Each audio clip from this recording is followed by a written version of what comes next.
Welcome students. पिछली class में अपन ने न्यूक्लियर प्रॉपर्टीज के बारे में अध्ययन कर लिया था।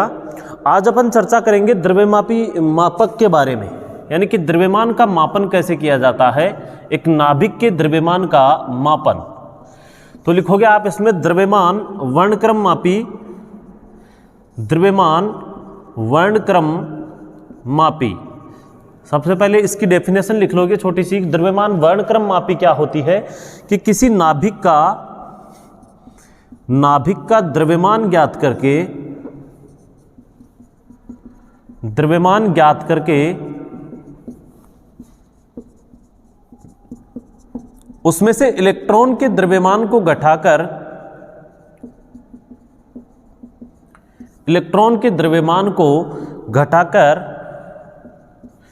किसी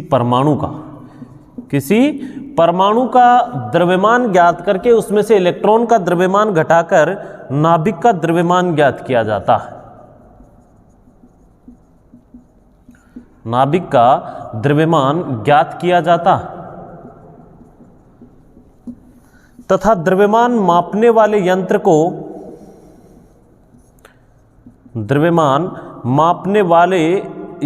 को द्रव्यमान स्पेक्ट्रोग्राफी कहते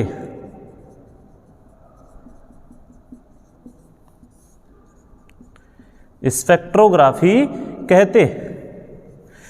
देखो द्रव्यमान स्पेक्ट्रोग्राफी में क्या होता है, एक फोटोग्राफिक प्लेट। जैसे आज अपन एक द्रव्यमान स्पेक्ट्रोग्राफी में बैनब्रिज द्रव्यमान वर्णक्रम मापी का अध्ययन करेंगे, ये इसका एप्लीकेशन है। उसके बाद में तो फोटोग्राफिक प्लेट होती है, आप इसके आगे लिखोगे द्रव्यमान स्पेक्ट्रोग्राफी कहते हैं। द्रव्यमान स्पेक्ट्रोग्राफी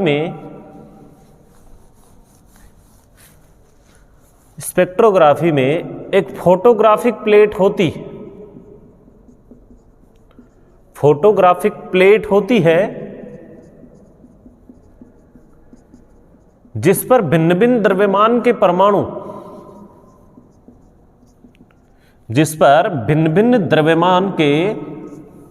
परमाणु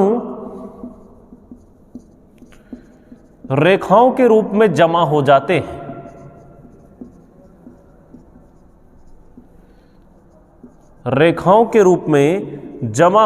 हैं। जिसे द्रव्यमान वर्णक्रम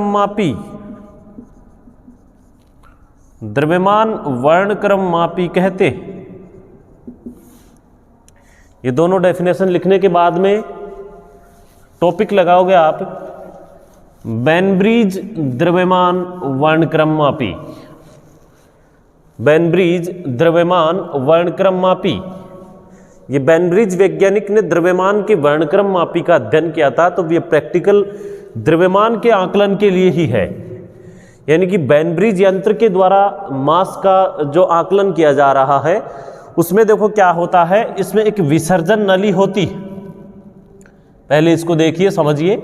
इस विसर्जन नली में वह गैस भरी होती है जिसके आयनों का द्रव्यमान ज्ञात किया जाता है। इस विसर्जन नली के द्वारा आयनों का एक आणविक पुंज प्राप्त किया जाता है। जो आपने पहले भी पढ़ा है कि आणविक पुंज प्राप्त करने के लिए दो समांतर रेखा छिद्रों में से गुजरना आवश्यक है।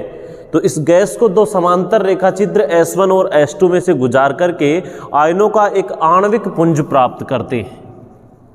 क्या कहते हैं इसे? आणविक पुंज। मैं लिखवा दूंगा ये सारी चीज, पहले आप एक बार समझ लीजिए इसे। आणविक पुंज प्राप्त किया जाता है। यह आणविक पुंज दो समांतर प्लेटें P1 व P2 में से गुजारते हैं। दो समांतर प्लेटों P1 व P2 एक विद्युत क्षेत्र के, इन प्लेटों के ऊपर विद्युत क्षेत्र आरोपित किया जाता है और इस विद्युत क्षेत्र के लंबवत चुंबकीय क्षेत्र B1 आरोपित किया जाता है।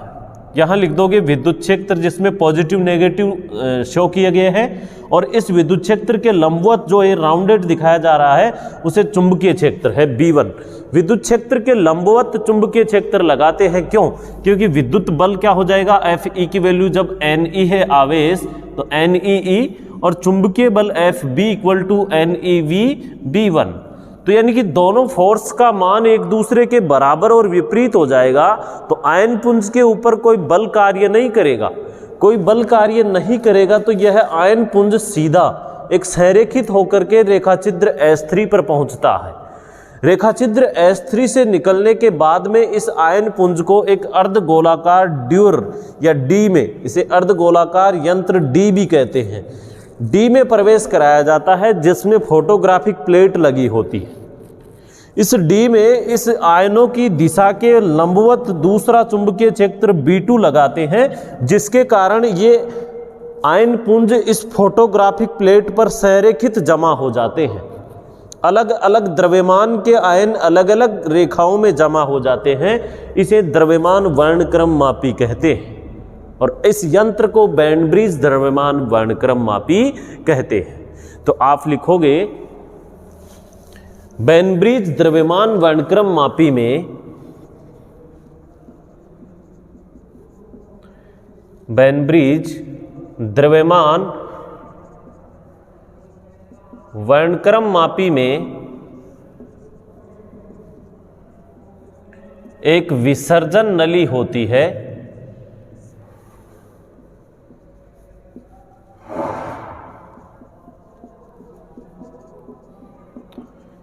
जिसमें वह गैस भरी होती है, वह गैस भरी होती है जिसके आयनों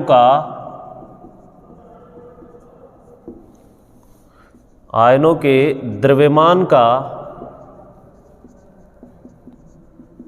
मापन किया जाता।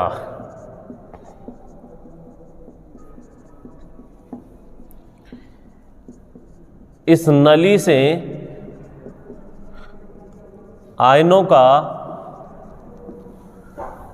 आणविक पुंज प्राप्त करने के लिए आणविक पुंज होता है अणु एक संरेखित, यानी कि एक पुंज एक रेखा में प्राप्त हो।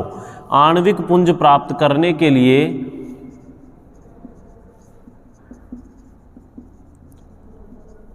आयनों को दो समांतर रेखा छिद्रों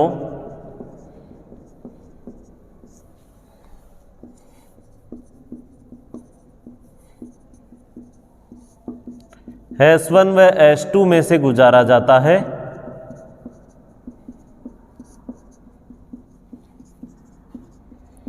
S1 व S2 में से गुजारा जाता है। इसके बाद आणविक पुंज को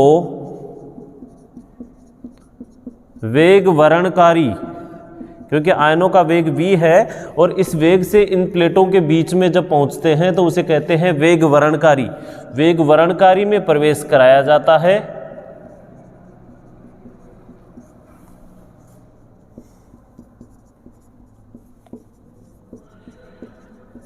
जिसमें दो समांतर प्लेटों P1 व P2 पर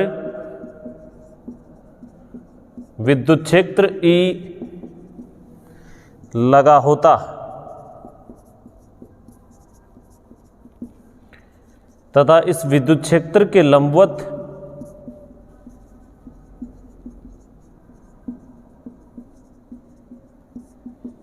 आयन पुंज पर चुंबकीय क्षेत्र B1 लगाया जाता। चुंबकीय क्षेत्र B1 लगाया जाता।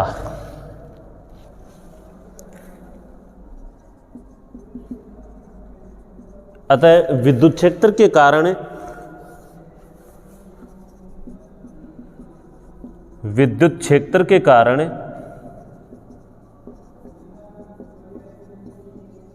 विद्युत बल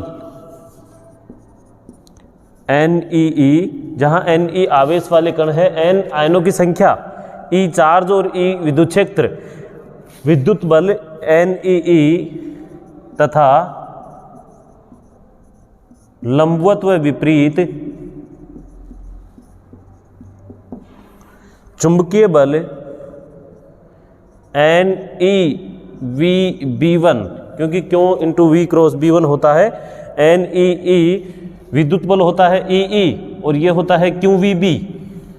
आपने पहले पढ़ा होगा चुंबकीय फोर्स को कहते हैं QVB और इलेक्ट्रिक फोर्स को कहते हैं EE। E चार्ज है यहाँ पर, N आयनों की संख्या तो NeE, और ये N चार्ज को अपन ने E से डिनोट किया है तो NeV, और B को अपन ने B1 से डिनोट किया है क्योंकि एक चुंबकीय क्षेत्र B1 है और दूसरा B2 है, इसलिए NeV_B1। तथा लंबवत व विपरीत चुंबकीय बल NeV_B1 आरोपित करते हैं।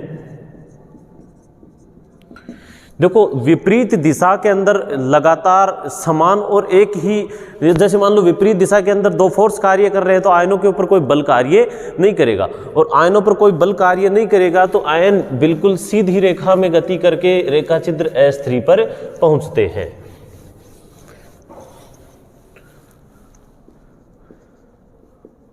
अर्थात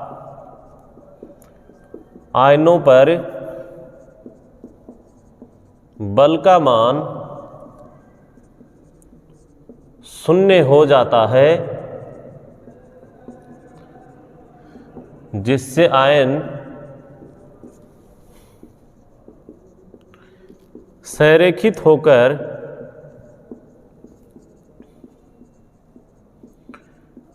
रेखा छिद्र S3 पर पहुंचते हैं। यानी कि आयन जो है वो संरेखित होकर कहां पहुंचते हैं, रेखा छिद्र S3 पर पहुंचते हैं, और S3 से निर्गत होने के बाद आयनों को देखो कहां पहुंचाया जाता है, आयन पुंज अर्धगोलाकार कक्ष D में प्रवेश करते हैं। पहले थोड़ी सी की ये डेरिवेशन भी लिख लो कि विद्युत बल और चुंबकीय बल एक दूसरे के विपरीत हैं, इसलिए NeE इक्वल है किसके, NeV_B1।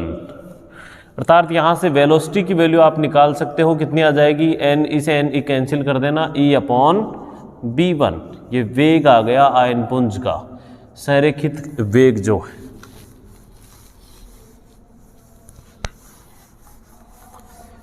फिर लिखोगे रेखा छिद्र S3 से गुजरने के बाद आयन पुंज एक अर्धगोलाकार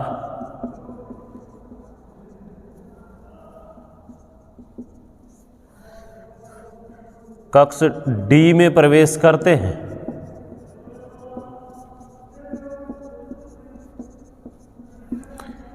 जिसमें आयनों की दिशा के लंबवत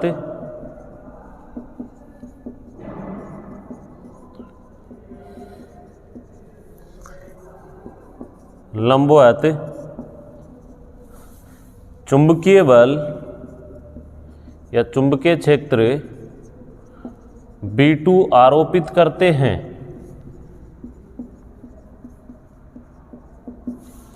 आयनों की जो डायरेक्शन है उसके लंबवत चुंबकीय बल कौन सा आरोपित करते हैं, B2 कक्ष में लगाया जाता है, जिसमें Ne आवेश वाले कण, अब देखिए माना कैपिटल M द्रव्यमान व Ne आवेश वाले कण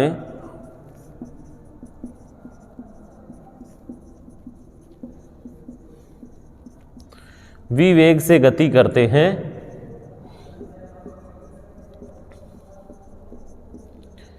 Ne आवेश वाले, N संख्या है यहाँ पर, Ne आवेश वाले कण v वेग से क्या करते हैं, गति करते हैं।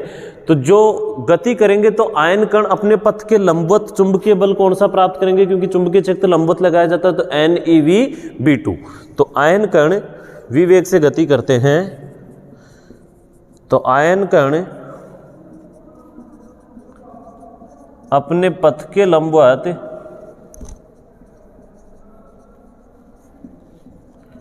चुंबकीय बल NeV_B2 अनुभव करते हैं या महसूस करते हैं। मैग्नेटिक फोर्स का अनुभव करते हैं। देखो, जिसके फलस्वरूप आयन अर्धवर्ताकार पथ में गति करके कहां पहुंचते हैं? फोटोग्राफी के प्लेट पर।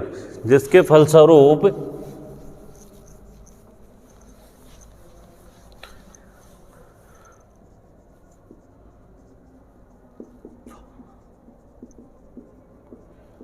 आयन अर्धवर्ताकार कक्ष में गति करके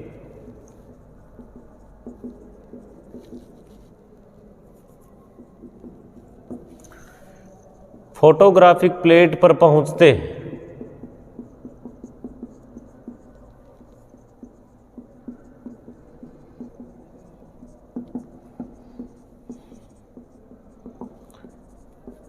अतः आयनों के लिए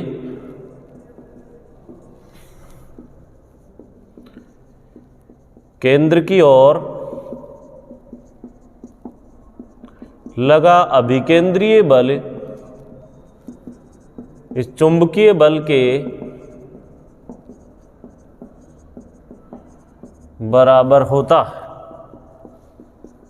केंद्र की ओर लगने वाला, देखो ये इधर सेंटर की ओर जा रहे हैं तो केंद्र की ओर कौन सा फोर्स कार्य कर रहा है? अभिकेंद्रीय बल। चुंबकीय बल द्वारा जो प्रदान किया गया है, ये भी किसके द्वारा ही प्रदान किया गया है? क्योंकि चुंबकीय क्षेत्र लगाया, चुंबकीय क्षेत्र के कारण इनकी डायरेक्शन घूमी है, तो इसके कारण ही लगाया गया बल। तो अभिकेंद्रीय बल क्या होता है बताओ? v वेग से गति कर रहे हैं तो mv²/r मान लो इसकी रेडियस है, और चुंबकीय बल NeV/v2। ओके, अब देखिए स्टूडेंट्स, यहाँ से r की वैल्यू निकालो, v की एक पावर कैंसिल कर दो, तो r की वैल्यू आप निकालोगे तो NeV/mv,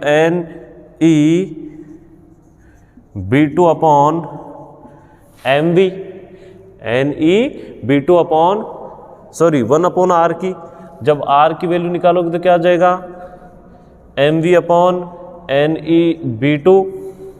v का मान इक्वेशन 1 से पुट करो, इसमें 1 को 2 में पुट कर दो। इक्वेशन 1 की वैल्यू क्या थी?